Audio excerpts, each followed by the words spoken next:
Dami ang followers mo dito sa TikTok kasi mahilig ka mag-follow to follow, makipag-engage at mag-comment at halos lahat ng comment na heart mo na pero hanggang ngayon hindi ka pa rin kumikita at higit sa lahat hindi mo pa alam paano mo yan pagkakitaan. Alam mo, tamang-tama na padaan ito ang video na ito sa FYP mo.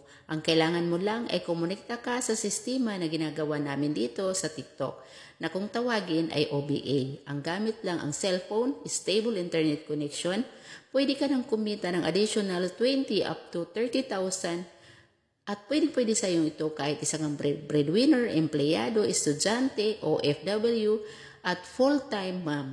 Yes, no, tama yung narinig mo. Dito po hindi mo kailangan magbenta-benta or mag-promote-promote pa ng produkto. Higit sa lahat, hindi mo na kailangan mag-live. So dito, hindi mo kailangan mag-undergo na maraming interviews. Dahil ang kailangan mo lang is maging connected ka sa sistema na ginagawa namin, which is ang OBA. Kung interesado ka kung paano gawin, mag-comment ka lang sa video na to at ituturo ko sa iyo kung paano. See you in my inbox and God bless. Follow me for more.